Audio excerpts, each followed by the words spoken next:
cette forêt, j'y suis encore. De cette forêt, est-ce qu'on en sort?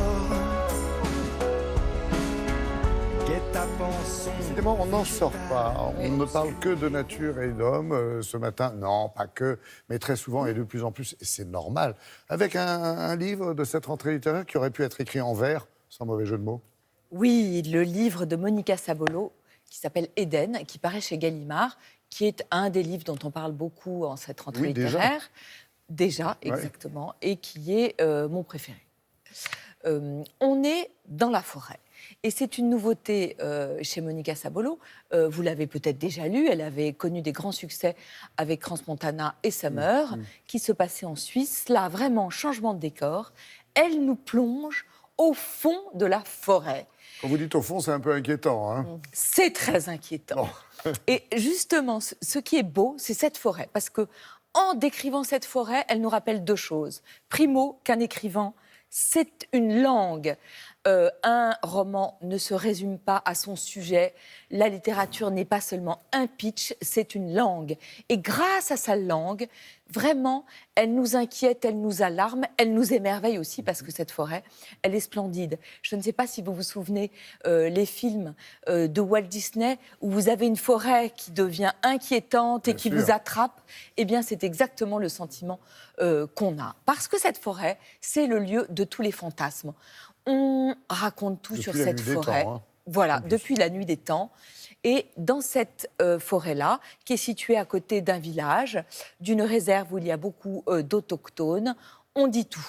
On dit que les filles disparaissent, qu'elles sont violées, qu'elles sont prostituées. On raconte vraiment... C'est pas en Amazonie, hein, beaucoup de choses. Non, c'est pas en Amazonie. C'est une forêt qui n'est pas nommée, mais qui est inspirée un peu de la Colombie-Britannique au Canada. D'accord. Le livre s'ouvre. Vous avez Martha, une habitante du village. Elle est en train de détendre son linge et elle voit un esprit de la forêt. Elle en est sûre. Elle voit un esprit avec des plumes, avec une cape végétale. Qu'est-ce que c'est que cette histoire ? Un peu plus tard, Lucie, c'est une lycéenne du village. Elle est retrouvée entièrement nue, mutique, couverte de sang. Qu'est-ce qui lui est arrivé ? On ne sait pas puisqu'elle ne veut rien raconter. Elle mâchouille juste son pouce qui ressemble à un petit poisson fripé. J'adore ce genre de détails. Dans cette forêt, effectivement, comme en Colombie-Britannique, des adolescentes et des femmes disparaissent. Donc vous savez, il y a sur le bord de la route des grands panneaux avec marqué « Missing ». Oui. Sauf que tout le monde s'en fiche. La police, finalement, ne fait rien et les filles disparaissent dans la grande indifférence. Nita, qui est une des amies de Lucie, elle a décidé qu'elle allait savoir ce qui s'était vraiment passé. Et aidée d'une de ses amies et d'une chouette qui s'appelle Beyoncé, j'adore cette chouette. Il y a beaucoup d'humour aussi dans ce livre terrible. Elle décide de découvrir la vérité sur Lucie. C'est un grand livre sur l'adolescence. Vous savez, cet âge où on a envie de toutes les transgressions. Oui. Mais qu'est-ce qui se passe si les adultes ne font plus leur rôle de protecteur ?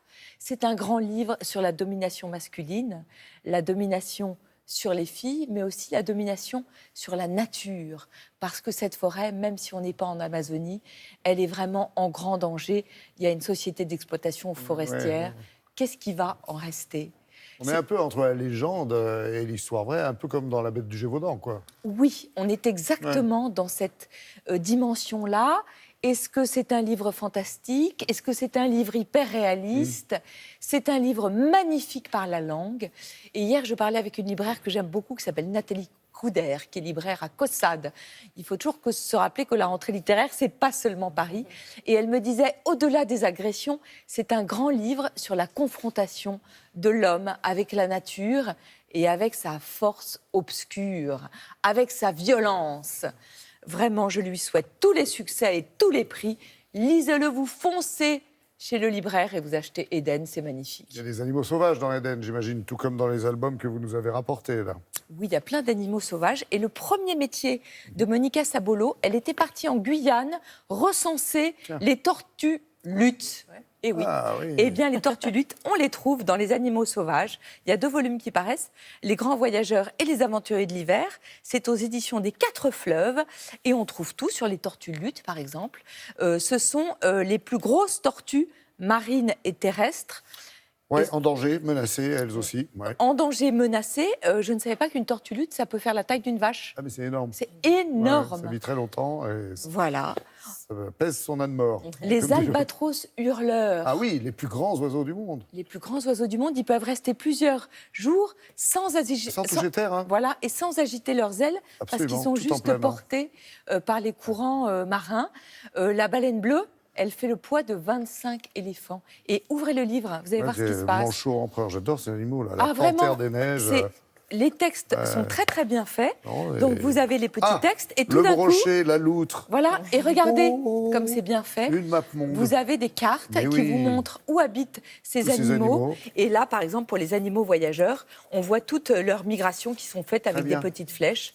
Vraiment très, très ludique et très pédagogique. C'est pour Romy. Eh bien oui. Merci beaucoup, Merci, Olivia. On va Laurence. passer